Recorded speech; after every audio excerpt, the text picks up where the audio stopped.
اس قیادت کی میں نگیٹ نہیں کروں گا، کیونکہ سینئر لیڈرشپ کی بات کو نگیٹ نہیں کیا جاتا. ٹھیک ہے. رہی بات اسٹیبلشمنٹ کی، اگر کوئی کہتا ہے کہ اسٹیبلشمنٹ انوالو ہے تو آپ کو پتا ہے کہ کئی کمیٹیاں بنی ریگنگ کو بھی چیک کرنے کے لیے، لیکن کوئی چیز سامنے تو نہ آئی نا. تو لہذا جسٹ فار ہیئر سے ہمیں نہیں کہنا چاہیے. اگر کوئی تھنٹک پروف ہے کسی کے پاس تو وہ سامنے آ جائے. تو لہذا میں سمجھتا ہوں کہ جب تک کسی چیز کا پروف سامنے نہ ہو تو مسکرن وہ چیزیں صرف ہیئر سے ہوتی ہیں اور سوائے نیگیٹیوٹی کریٹ کرنے کے کوئی چیز نہیں آتی. اور دوسرا ایک چیز مت بولیں کہ پاکستان آرمی پاکستان کی ہے، یہ میری بھی ہے، آپ کی ہے. یہ ایک پاکستان کی جو اس وقت سچویشن اس میں وہ سٹیک ہولڈر ہے. آج اگر آپ پوری دنیا کی سیاست دیکھیں تو جب ڈونلڈ ٹرمپ آیا تھا، آپ کو یاد ہوگا مڈل ایسٹ میں، تو وہ اپنا فارن منسٹر لے کے نہیں آیا تھا، اپنا ڈیفنس منسٹر لے کے آیا تھا. تو آج جو فارن پالیسی کی کوریلیشن ہو چکی ہے ڈیفنس کے ساتھ، اس کو آپ نہیں بھول سکتے. آپ دیکھیں جو رول ماشاءاللہ پاکستان آرمی نے جب یہ صلح کرانے کے لیے اور سارے طالبان کو لے کے گئے تھے قطر، اور جس انداز سے وہاں بیٹھے پوری دنیا اور ایک معاہدہ ہوا between Afghanistan and also between America, تو اس میں کس کا رول تھا؟ آرمی کا رول تھا نا. تو اب جو اچھا رول ہے وہ اس کی بھی تو تعریف کرتے ہیں نا. اللہ کرے کہ وہ کامیاب ہو جائے، کیونکہ جو safe Afghanistan is safe Pakistan. لیکن انڈیا جس انداز سے وہ ڈرٹی پلے کر رہا ہے، وہ مجھے آنے والے وقت میں ان کی نیت ٹھیک نظر نہیں آتی. اور جو حالات و واقعات پیدا کر دیے گئے ہیں وہ اگر دیکھیں بارڈر پہ، اور جس انداز سے فینسنگ کی ہے دن رات لگا کے فوج نے، اس کو بھی اپریشیٹ کریں. ہم ہر طرف بالکل قابل تعریف ہے، بالکل قابل تعریف عمل ہے سر. نہیں نہ میری بات سن، کیونکہ آپ نے بات کر لی ہے تو کیا سیاستدانوں میں کتنی کی یونٹی ہے مجھے بتا دینا. سیاستدانوں نے کون سی یونٹی والے کام کیے ہیں مجھے بتائیں نا. ہم سیاستدانوں کو چاہیے کہ ہمیں یونٹی کا مظاہرہ کرنا چاہیے. ایک آپ نے پارلیمنٹ بنائی ہے، کون سا کام لیتے ہیں پارلیمنٹ سے مجھے بتا دیں. پریزیڈنٹ تو آرڈیننس لے کے کام چلاتا ہے، تو پارلیمنٹ کس لیے رکھی ہوئی ہے؟ اگر آپ ڈیموکریسی کی بات کرتے ہیں تو پھر پارلیمنٹ کو ہمیں ترجیح دینی چاہیے، اور اسی ترجیحات کے بیسس پہ ان کی ریکمنڈیشنز کو لے کے آگے چلنا چاہیے، جو ہم نہیں کر رہے. جب ہم نہیں کرتے تو ہم اپنے اوپر سے جو پرابلم ہٹانے کے لیے سپریم کورٹ میں بھی بھیج دیتے ہیں. اب جو آپ نے اوپن بیلٹنگ کے لیے سپریم کورٹ کو کنسلٹ کر رہے ہیں، دے رہے ہیں، اچھا کیا، you have right, but constitution تو آپ کا ہے نا. جب تک کانسٹیٹیوشن ہے، why don't you follow it? مطلب ہر بندہ جو پاکستان ایک سمجھ بوجھ رکھتا ہے وہ دیکھتا ہے کہ یہ اپنا بوجھ جو ہے یا یہ کسی اور کے کندھے پر آ کے بندوق چلانا چاہتے ہیں. ایسے نہیں ہونا چاہیے. میں سمجھتا ہوں اگر ایسا تھا تو 6 مہینے پہلے شروع کر لیتے. اور ایک امپورٹنٹ بات کر دوں میں آپ کو کہ جب ایک بل پڑا ہوا ہے اس وقت اسٹینڈنگ کمیٹی نے کلیئر کر کے نیشنل اسمبلی میں رکھا ہوا ہے اور نیشنل اسمبلی میں پروسیس میں ہے، تو اس صورت میں پریزیڈنٹ جو ہے وہ کیسے ایک آرڈیننس ایشو کر سکتا ہے؟ اگر آپ کو پتا ہے سیشن میں نہ ہو جو دونوں پارلیمنٹ ہاؤس، دو ہاؤسز ہیں، only then president can do it in emergency only. اس میں کون سی ایمرجنسی تھی؟ اور جب ایک بل پینڈنگ تھا اسمبلی میں ڈسکس ہو کے، تو اس کے اوپر کیوں انہوں نے اپنا آرڈیننس بھیجا؟ ہم بالکل ٹھیک کر رہے ہیں، ہماری پارٹی بھی ٹھیک کر رہی ہے. میں سمجھتا ہوں کہ پاکستان پیپلز پارٹی نے ہمیشہ اپنا پازیٹیو رول ادا کیا ہے. اور آپ نے دیکھا ہے کہ ابھی آصف زرداری صاحب کی جتنی بھی پالیٹکس ہے، آپ پوری جتنی بھی پولیٹیکل مووز ہوئی ہیں اس میں کہیں لوز بال نظر نہیں آئے گا آصف زرداری صاحب کا. میں آپ کو لکھ کے دیتا ہوں، اور آئندہ بھی ایسے ہی ہوگا. بہت سوچ سمجھ کے چلتے ہیں ہم لوگ. ہمارے لیے سب سے مقدم جو ہے وہ ہے پاکستان، نتھنگ بٹ پاکستان. اچھا سر، گیلانی صاحب کو اس بار سر اسٹیبلشمنٹ نیوٹرل لگ رہی ہے.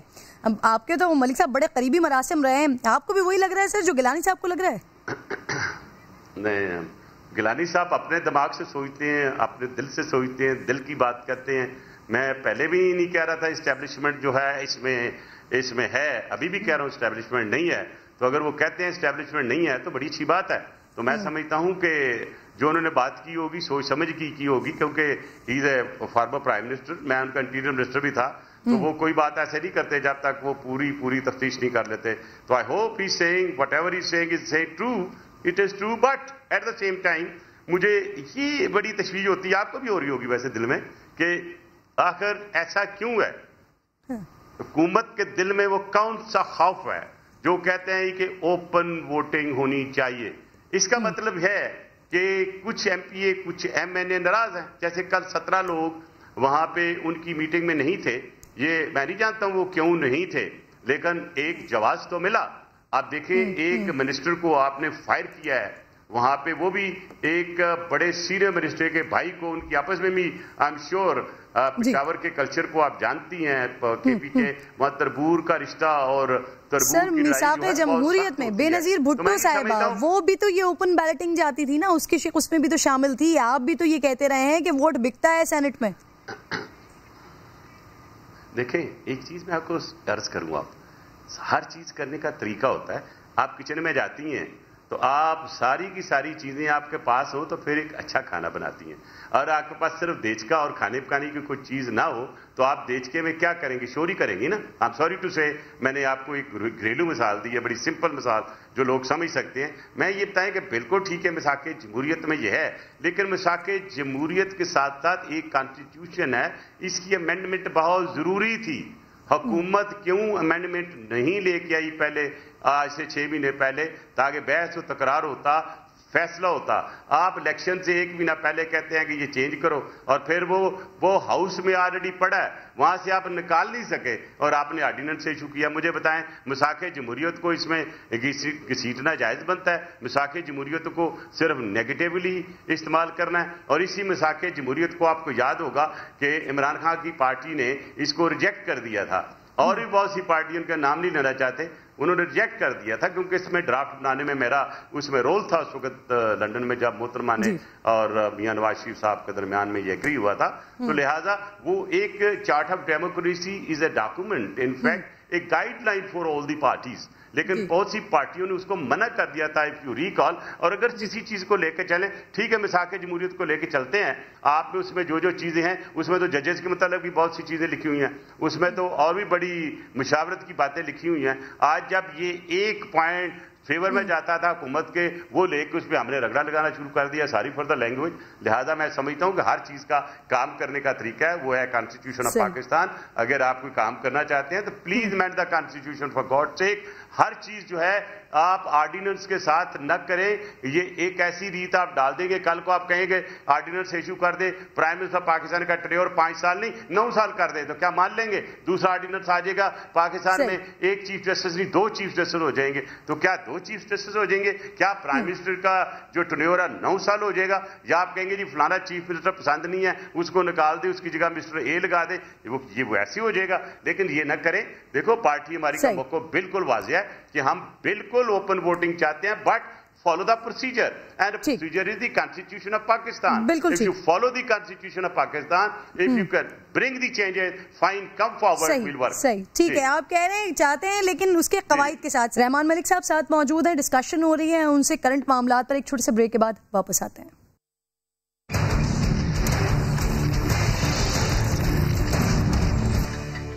سر آپ کا ایک اسٹیٹمنٹ آپ کو سنوانا چاہ رہی ہوں ملک صاحب, ذرا سے سنیے گا, پھر میں اس پر کوشچن کرتی ہوں آپ سے.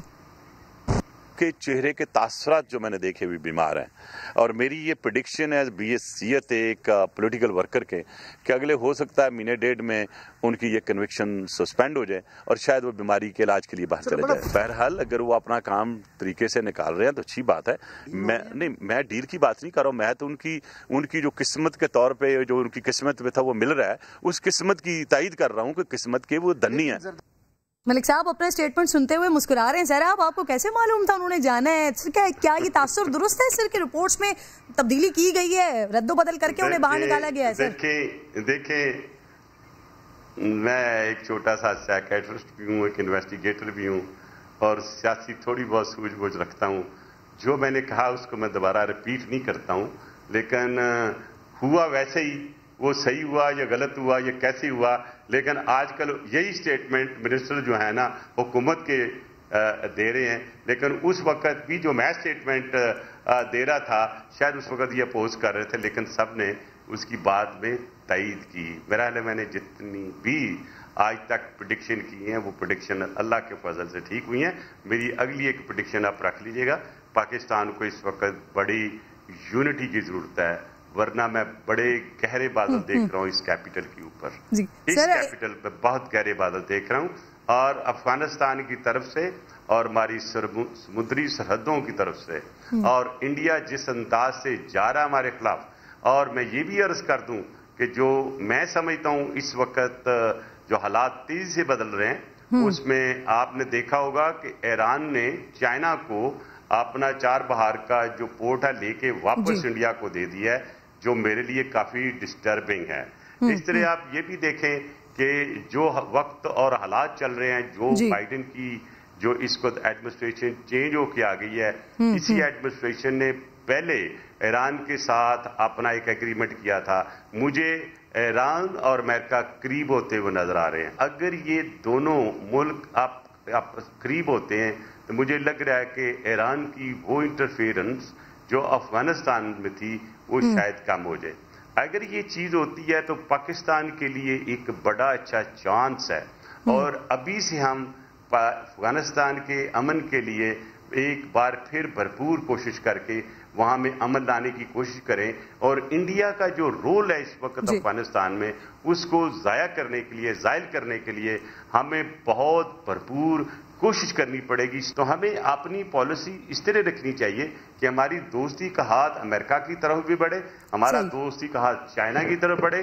ہمیں رشیا کے ساتھ بھی آگے جانا چاہیے، کیونکہ آنے والے وقت میں ایک اور چیز جو دیکھ رہا ہوں کہ جو کولڈ وار چائنا کے ساتھ جاری ہے، ہو سکتا ہے یہ زیادہ جائے رشیا کے ساتھ. اور رشیا کیونکہ پوٹن کی اور جو امریکنز کی بات چیت ہوتی ہے، یا جو ان کے اس کو حالات و واقعات چل رہے ہیں اسپیشلی ڈیورنگ ٹرمپ، وہ بھی میں دیکھ رہا ہوں کہ وہ کولڈ وار بڑھے گی. اور مجھے ایک کیسٹرو نظر آ رہا ہے اس ایریے میں. یاد ہے جب امریکہ کیسٹرو کے خلاف ہوا تو کیا ہوا تھا. تو اس ساری چیزوں کا اگر یہ چیزیں عمل میں آتی ہیں تو پاکستان از دا سینٹر آف گریوٹی. تو ہمیں اپنے حالات کو بہتر کرنا چاہیے. اور ہم صرف پی ڈی ایم کی صرف رٹ لگاتے ہیں، ہمیں اپنے ملک کی بہتری کے لیے کیا کرنا ہے. ہم آپس میں لڑ رہے ہیں، بھول گئے ہیں فیٹ آف کیا ہے. مجھے ایک بھی پولیٹیکل لیڈر کی اسٹیٹمنٹ بتا دیں جو انہوں نے فیٹ آف کے تلق دی ہو، فیٹ آف کو ایکسپلین کیا ہو، کوئی ایک بتا دے. میں یہ سمجھتا ہوں کہ اٹس ناٹ فیئر. پہلے ہمارا ملک ہے، اس کی بات کرتے ہیں، پھر سیاسی بات کرتے ہیں. بالکل ٹھیک ہے سر. آنے والے وقت میں فوکس رہے گا. بالکل سر، آپ نے اسی لیے پورا احاطہ کیا ہے سچویشن کا. آپ ذرا پریڈکشن کر دیجئے پی ڈی ایم پر، اس کا کیا مستقبل دیکھ رہے ہیں آپ سر؟ لانگ مارچ ہوگا، استعفے آئیں گے؟ دیکھیں، پی ڈی ایم میں میری پارٹی جو ہے وہ ایک امپورٹنٹ رول ادا کر رہی ہے. اور میں سمجھتا ہوں کہ جس انداز سے آصف علی زرداری صاحب اپنی ایک پولیٹیکل شاٹس مار رہے ہیں وہ بہت اچھے ہیں. اور یہ اگر پولیٹیکل شاٹس جس انداز سے وہ کھیل رہے ہیں ایک پولیٹیکل انداز سے، میں سمجھتا ہوں کہ پی ڈی ایم انشاءاللہ کامیاب ہوگا. اپنی اس حکمت عملی میں وہ کی ہے. آگے حکومت اس کو کاؤنٹر کرنے کے لیے کیا کرتی ہے، اس پہ لانگ مارچ ہوگا ہے. اور دیکھتے ہیں کہ حکومت لانگ مارچ ضرور ہوگا. اور لانگ مارچ آپ کو پتا ہے پہلے تھریٹ آتی ہے، پھر وہ سوچا جاتا ہے کہ لانگ مارچ کتنی لانگ ہوگی، کتنے ٹائم بھی ہوگی، اس میں کیا ایجنڈا ہوگا، کہاں بیٹھنا ہے، 1 دن کے لیے یا 4 دن کے لیے. میں نے اپنی لائف میں بہت سے لانگ مارچز کی تھریٹس بھی دیکھی ہیں، میں نے لانگ مارچ کو ہوتے ہوئے دیکھا ہے. تو میں سمجھتا ہوں اس وقت لانگ مارچ سے پہلے جو اس وقت سینٹ کا الیکشن ہے، یہ ایک بڑا ڈیسائسو ایشو ہوگا. اور اس کے بعد آپ کو یاد ہوگا کہ وہ کہہ رہے تھے کہ لانگ مارچ سے پہلے ہم جو ایکشن لینا چاہتے ہیں Imran Khan in terms of Imran کے خلاف in terms of no confidence vote, اور وہ پتہ نہیں کہ اس وقت جو پنجاب کی سچویشن ہے اور جس طرح ایوری ڈے بیسس چینج ہو رہی ہیں loyalties from this side to that side, اس کو پڑھنے کے لیے میرا وہ آرٹیکل ضرور پڑھ لیجیے. آئی وش یو ہیڈ ریڈ، جس میں نے لکھا ہوا ہے کہ نیشنل ووٹ آن آکشن. اور ایک میرا آرٹیکل اسی پہ آ رہا ہے، ہارس ٹریڈنگ بھی کل آئے گا یا پرسوں آئے گا، میں نے کمپلیٹ کر دیا ہے، تھوڑا اس کو میں ریویو کر رہا ہوں. اور وہ آپ ضرور پڑھیے گا. میں نے اس لیے کہا نا کہ میں آنے والے وقت میں انشاءاللہ پارٹی کی سیاست کو، پارٹی کی پالیسی کو سامنے رکھتے ہوئے میرا فوکس جو ہے وہ عوام کے لیے بھی، پارٹی کے لیے بھی اور ملک کی بہتری کے لیے بھی، وہ جو ہماری انٹرنیشنل پالیٹکس ہے، انڈیا ہے، کشمیر ہے، پیلسٹین ہے، وہ چیزیں جو پاکستان میں بہت کم لوگ ڈسکس کرتے ہیں, میں ان کو اجاگر کروں گا. ملک صاحب آپ بڑی گہری نظر رکھتے ہیں آنے والے معاملات کے لیے بھی, تو سر ماضی میں آپ سر ایم کیو ایم کے قائد سے ملتے رہے ہیں, ملک کے وزیر داخلہ رہے آپ, تو سر کیا آپ کو اس وقت کبھی معلوم نہیں ہوا کہ وہ را کے ساتھ مل کر کام کر رہے ہیں ملک صاحب؟ مس کرن, آپ نے کوشچن ایسا کیا ہے کہ ساری ایجنسیوں کا کام ہوتا ہے اس کو دیکھنا. میرا 5 سال کا وہ دور میری پارٹی کے حکم پہ تھا, اور میرا کام صرف اور یہ تھا کہ یہ ایک کولیشن جو پاکستان میں ہے وہ قائم رہے. وہ اپنی پرائیویٹ لائف میں کیا کرتے ہیں وہ میرا کام نہیں دیکھنا, وہ ایجنسیوں کا کام تھا. ٹھیک ہے, میں نے انشور کر لیا کہ جو ہماری لیڈرشپ ایم کیو ایم کے یہاں پہ تھی اور جو ہماری لیڈرشپ ہے وہ خواہ نیشنل اسمبلی میں ہے یا وہ سینٹ میں ہیں یا وہ اگر وہاں پہ ہیں داخلہ بھی تو تھے, آپ کو معلوم تھا, خبریں تھیں آپ کے پاس یا کچھ اشارے تھے آپ کے پاس کہ یہ را کے لیے کام کرتے ہیں؟ کوئی ایسی بات نہیں, کوئی ایسی بات نہیں تھی. یہ تو میں as a D G F I A بھی بہت سی چیزیں دیکھی تھی, لیکن جب تک کوئی پروف سامنے نہیں آتا, دیکھیں میڈم کرن, اس میں کسی پہ الزام تراشی نہیں کرنی چاہیے.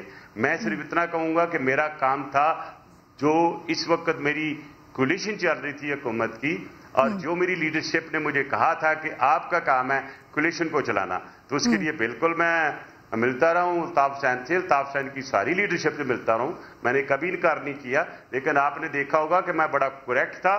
میں نے جتنے ایکشن کراچی میں لیے یا سندھ کے کسی ایریا میں لیے, نہ مجھے کبھی الطاف حسین نے کہا کہ ایسے نہیں ایسے کر لو یا میرے کسی بندے کو چھوڑ دو. میں بالکل میرٹ پہ گیا. اللہ کا شکر ہے کہ میرے جو 5 سال میں نے سندھ میں بھی گزارے اور ایز انٹیریئر منسٹر گزارے, کوئی اس پہ کوئی میرے پہ کوئی نیگیٹیوٹی کا کوئی اشارہ نہیں کر سکتا. صحیح. سر براڈ شیٹ والا معاملہ, سر 2008 میں آپ کے دور میں بھی کچھ رقم دی گئی اور بعد میں انہوں نے پھر کلیم کر دیا.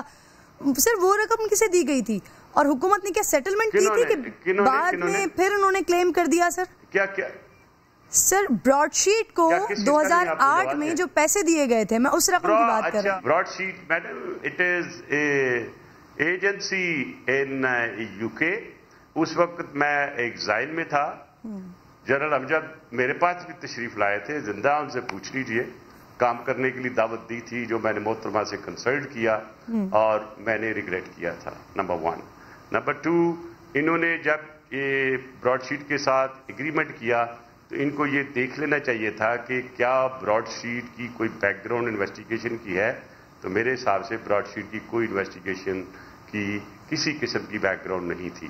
اب جب یہ سائن ہو رہا تھا ایگریمنٹ, یہ میری ذاتی انفارمیشن ہے جو میں آپ کو بتا رہا ہوں, تو اس وقت جو براڈ شیٹ کے ہیڈ تھے انہوں نے سائن کرنا تھا. انہوں نے دیکھا کہ گورنمنٹ آف پاکستان شاید ڈیو ڈیلیجنس نہ کر لے.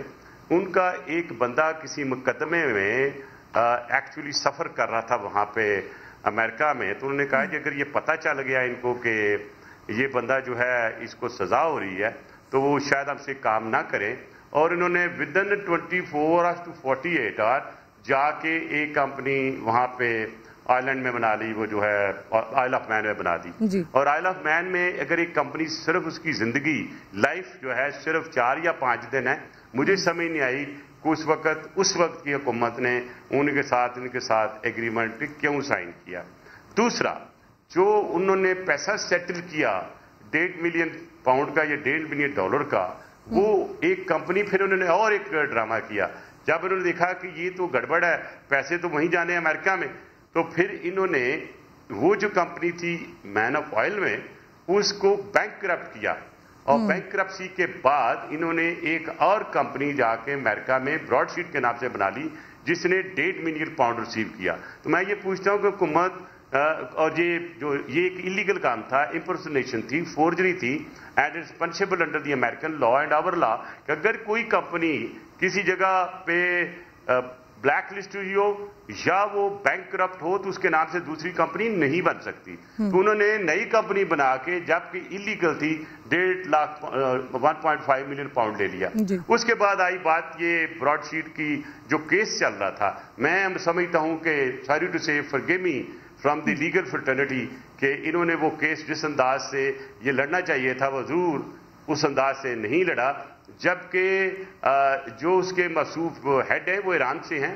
ان کا ایک ڈسپیوٹ چلا تھا جو ایرانی پریزیڈنٹ کے بیٹے تھے رفعت سجانی, وہ آکسفورڈ میں ان کی کوئی ڈگری تھی, اس پہ کچھ چلا تھا یہ ملک کام. صاحب یہ 2016 میں تو میاں صاحب کے دور میں یہ فیصلہ ہو چکا تھا نا سر, لائبلٹیز کا فیصلہ اس دور میں ہو چکا تھا, تو پیسوں کی سیٹلمنٹ کے کتنے پیسے دینے ہیں سر وہ 2019 میں 18 میں ہوئے. نہیں, یہ بہت سے کیس چلتا رہا ہے, وہ پاکستان میں بھی آتا رہا ہے, وہ تو میرے انفارمیشن کے مطابق $2.5-3 ملین میں چھوٹنے والا تھا. اب مجھے نہیں سمجھ آئی کہ یہ ایک دم فیصلہ کیسے کس انداز سے کیوں ہوا. میں یہی عرض کرنا چاہتا ہوں آپ سے کہ اس کی ایک پراپر ڈیٹیل سے انویسٹیگیشن ہونی چاہیے فرام ڈے 1, اور اکاؤنٹیبلٹی کر کے دیکھا جائے کہ مسٹیکس اور بلنڈرز کہاں کہاں ہوئیں, اور وہ بلنڈر اور وہ مسٹیکس جو ہوئیں وہ فائدہ اس کو کیسے پہنچا. کیا یہ ڈیلیبریٹ اس کو فائدہ تھا یا قانونی طور پہ وہ لے گیا؟ جب 2008 میں سیٹلمنٹ ہوئی سر, بات سنیں جی سر, گیلانی صاحب اس وقت وزیر اعظم تھے, وہ کس بنیاد پر ہوئی سر 2008 میں؟ یہ بھی تو ہوئی نا. نہیں, اگر 2008 میں سیٹلمنٹ ہو جاتی تو ایک دفعہ جس ایگریمنٹ کی سیٹلمنٹ ہو جاتی ہے وہ بھی کورٹ میں نہیں جایا کرتے میڈم. یہ کوئی سیٹلمنٹ نہیں ہو سکتا اس وقت, کیونکہ میں تو ڈیل نہیں کر رہا تھا, یہ وہ بندہ جو ڈیل کر رہا ہوگا وہ بتا سکتا ہے. لیکن انفارچونیٹلی یہ قوم کے ساتھ بہت بڑا ظلم ہوا, اور I will not hesitate saying it is a failure of our legal fraternity. It's a failure of those time people who are actually working on it. اور میں یہ بھی بتا دوں کہ میں زیادہ نہیں کسی وقت اس پہ ڈیٹیل سے لکھوں گا. براڈ شیٹ نے جس بندے سے اپنی انویسٹیگیشن کرائی تھی وہ اس وقت UK میں نہیں ہے. ملک صاحب 2008 میں $1.5 ملین کی جو رقم دی گئی تھی, آپ کہہ رہے ہیں وہ غلط ہوئی, نہیں ہونی چاہیے. میں نے کہا ہے کہ وہ اس کمپنی کو دی گئی, وہ اس کمپنی کو دی گئی جو کمپنی ایکچولی بینک کرپٹ ہو کے مین آف آئل آف بینک سے جا کے ایک نئی کمپنی امریکہ میں بن گئی. تو میں یہ سمجھتا ہوں اس کی جب تک انویسٹیگیشن نہ ہو اس وقت تک میں کہنے سے قاصر ہوں, کیونکہ میں تو ڈیل نہیں کر رہا تھا نا. اگر اس پوائنٹ کو جو آپ نے اٹھایا اس کو میں دیکھ لوں گا, میں ہمیشہ بڑا کھل کے بات کرتا ہوں, لیکن میں یہ دیکھتا ہوں کہ یہ جمبلڈ اپ ہوئی, اس میں لیگل انداز سے اس کو نہیں لیا گیا, اور اس کو جن لوگوں نے بھی ڈیل کیا اس کو کیجولی لیا. اب مجھے سوری ٹو سے اب مجھے وہی چیز ابھی ریکوڈیک میں نظر آ رہی ہے. اب سوری اس میں بھی نیگیٹیوٹی مجھے نظر آ رہی ہے. روز بیلٹ آلریڈی اٹیچ ہو چکا ہے, ہمارا جو ہوٹل ہے PIA کا فرانس میں وہ اٹیچ ہو چکا ہے, اور یہ مجھے کوئی پتہ نہیں کسی وقت کوئی ہمارا جہاز جا رہا ہوگا اس کو پھر کوئی روک لے گا. ملک صاحب سر, 1 دہائی سے زائد گزر جانے کے باوجود سر, 15 سال سے مسلسل اقتدار میں رہنے کے باوجود سر, پیپلز پارٹی بینظیر بھٹو صاحبہ کو انصاف نہیں دلوا سکی. سر ملک صاحب آپ اس کیس پر کام کرتے رہے ہیں. جی میڈم میری پہلے بات سن لیں. آپ نے ٹھیک ہے میری ایک ٹکڑا سنا دیا, لیکن اس کی انویسٹیگیشن ایک بڑے ہی ایماندار GIT کے آفیسرز نے کی. انہوں نے لوگوں کو پکڑا, ان کو چارج شیٹ ہوا, ان کے خلاف ایکشن ہوا, چلان جسے آپ سمجھتی ہیں جو کہ چلان امپورٹنٹ چیز ہوتی ہے وہ کورٹ میں جمع ہوا, ان لوگوں کو سزائیں ہوئیں, ایک تعین ہوا کہ لوگ کون تھے, اس کے بعد ان کو چھوڑ دی گیا, کورٹ نہیں چھوڑا. پاکستان پیپل پارٹی اس وقت ہائی کورٹ میں ہے, اور وہ ساری ایویڈنس کے ساتھ جو ہمارے پاس موجود تھی. میں نے اس لیے چیف جسٹس آف پاکستان کو اپیل کی تھی کہ یہ جو کورٹ میں ٹرائل ہو رہی ہے ہائی کورٹ میں, اس کو اپنی ڈائریکشن پہ ڈے ٹو ڈے بیسس پہ کیا جائے, اور جو چیزیں اس میں موجود ہیں, جن لوگوں نے سیلف کنفیشن انڈر 164 دی ہے, ان کے خلاف ایکشن ہونا چاہیے. لوگ جو چھوڑے گئے ان کے خلاف ایکشن ہونا چاہیے. وہ لوگ جو مارے گئے اور بہت سے مارے گئے, ان کو کیسے مارا گیا. ایک میں صرف مثال دیتا ہوں کہ کھوڑا کھٹے کا ایک مولوی تھا, اس کو ہم پکڑنے کی کوشش کر رہے تھے KPK کی فورس کے ساتھ, اور بالکل قریب پہنچ چکے تھے. 2 دن کے بعد وہ نشارہ میں مارا پایا گیا.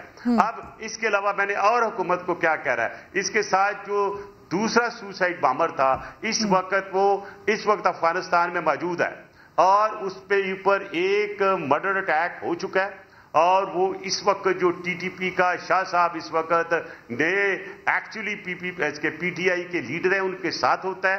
اور اس کو میں نے لکھا تھا کہ انٹرپول کے تھرو پاکستان میں لایا جائے, کورٹ میں پیش کیا جائے, اس کی اسٹیٹمنٹ ریکارڈ کی جائے. He is the only person who is living who had actually was part of the conspiracy when it was actually made in Makeen in South Waziristan.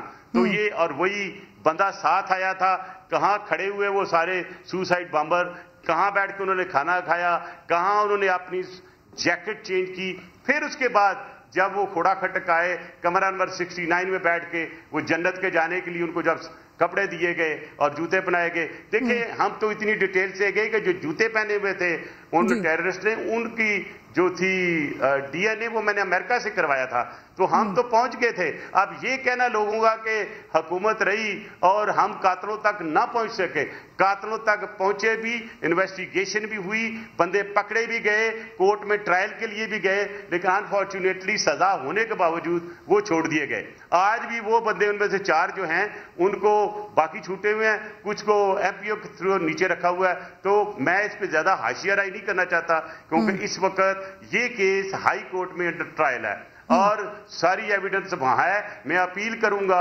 حکومت پاکستان سے, میں نے خط لکھا ہوا ہے, لاسٹ منتھ اس کا ریمائنڈر دیا تھا, کل پرسوں پھر دوں گا کہ وہ سوسائڈ بمبر جو سعید کے ساتھ, بلال عرف بلال اس کے ساتھ تھا, وہ اس کو زندہ ہے, افغانستان میں ہے, اس کا ایڈریس ہم نے دیا ہے, اس کو لا کے باقاعدہ طور پر کورٹ میں پیش کیا جائے. بالکل ٹھیک ہے ملک صاحب, بڑی انفارمیٹیو ڈسکشن رہی ہے آپ کے ساتھ. سر لاسٹ میں آن اے لائٹر نوٹ آپ سے پی ایس ایل کے بارے میں بات کرنا چاہ رہی ہوں. نصیب الحال کا گانا سنا ہوگا سر آپ نے, کیسا لگا آپ کو؟ نہیں میں نہیں سنا, اگر سنا دے تو میں کمنٹ دے دوں گا. بہت سے کام ہوتے ہیں, گانوں کی طرف جایا نہیں جاتا. اچھا سر, فیوریٹ ٹیم کون سی ہے آپ کی پی ایس ایل کی وجہ سے؟ شہزاد رائے جو ہے وہ آئے تھے, ایک گانا ریکارڈ کر رہے تھے, تو انہوں نے مجھ سے کہا تھا کہ ایک سینٹنس کہہ دے, تو پاکستان کے لیے میں نے وہ بھی کہہ دیا تھا. اور باقی میں سمجھتا ہوں میرے لیے ساری ٹیمیں پیاری ہیں. میں کسی ایک کا نام لے کے باعث نہیں ہونا چاہتا.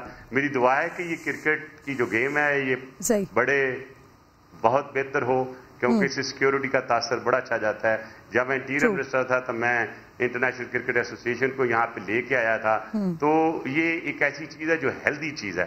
اینڈ آئی ہوپ کہ جو اسپورٹس منسٹری ہے, اور خاص طور پہ میں احسان مانی صاحب کو کہوں گا تھوڑا سا بہتر کریں, سپرویژن بھی بہتر کریں اپنے جو آپ کے کھلاڑی ہیں, اور تھوڑا ان کی کوچنگ بھی بہتر آنی چاہیے, اور اگلی دفعہ یہ ورلڈ جو کپ ہے وہ پاکستان کے لیے لے کے آئیں. بہت شکریہ رحمان ملک صاحب, بہت شکریہ آپ کی قیمتی وقت کا. پروگرام کا وقت بھی ناظرین ختم ہو, ملاقات ہوگی آپ سے کل. اپنا اور اپنے ملک کا خیال رکھیے. اللہ نگہبان.